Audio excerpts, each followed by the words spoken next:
Sir नमस्कार. नमस्कार. किती गायींचं गोठा? 10 गाईचा गोठा आहे. कधीपासून वापरतो आपण मिल्क चार्जर? 2.5 वर्ष झाली मिल्क चार्जर वापर. याच्यातून फायदा गायची जी बॉडी लँग्वेज आहे ती व्यवस्थित राहते. महत्वाचं म्हणजे दुधाला वाढ होते, शेण घट्ट पडतंय, वैरण पुसून खाते, आजारी पडत नाही जनावर. डॉक्टर यायचं बंद झालं. पहिले काय समस्या होती? सारखे कंटिन्यू आजारी पडणं, ताप येणं, तुमचं मस्टडीज होणं, सड बंद होणं, कॅल्शियम संपणं. महत्वाचं म्हणजे कॅल्शियम संपणं जनावराचं.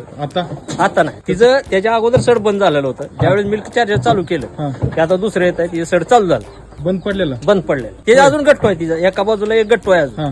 ज्या सडाचं बंद पडलेलं होतं ते गट्टू आहे अजून. ते हळूहळू विरघळायला चालू झालंय. त्याचा म्हणजे दूध यायला चालू झालं. जनावर शांत झाली. तर एकदम म्हणजे चमचम करतंय. फ्रेश आहे. फ्रेश कधी धुले तुम्ही? कमीत कमी आता पोळ्यापासून धुलीच नाही. तरी बी एकदम धुतल्यासारखी दिसते. चकाचक दिसते. चकाचक. चारा जर बघितलं एकदम पूर्ण पुसून ठीक आहे. कोंडे रिकामी ही काय पुसून खाल्लंय. पूर्ण मोकळं आहे ना?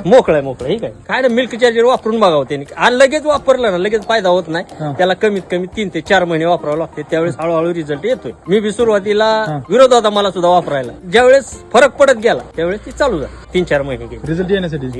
म्हणजे पहिले काय केलं? पहिली समस्या जी आजारी पडण्याची होती ज्यावेळेस चालू केलं त्यावेळेस हळूहळू बंद होत गेलं. प्रमाण कमी झालं. आजारी निघली.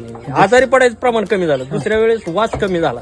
गोठ्याला वास येत नाही, मुतारीचा वास येत नाही. येत आहे वास येत काहीच नाही. आपलं गोठा जर बैल एकदम चकचक आहे. आणि 24 तास एका ठिकाणी द्या. बाहेर नाही कुठं नाही. 24 तास बांधलेले आहेत ही जी एका ठिकाणी. ही 10 सुद्धा खचून गेलेली एका ठिकाणी बांधलेले आहेत. सोडले नाही. पाईप आहे त्या पाईप न तिथं पाठी ठेवायची पाणी पाजायचं त्याला. बाहेर एकाच जागेला 24 तास एका जागेला. सगळ्यात महत्वाचं दूध व्यवसाय सक्सेस करायचं म्हणलं ना मिल्क चार्जर शिवाय पर्याय नाही. ठीक आहे. धन्यवाद. ओके. धन्यवाद.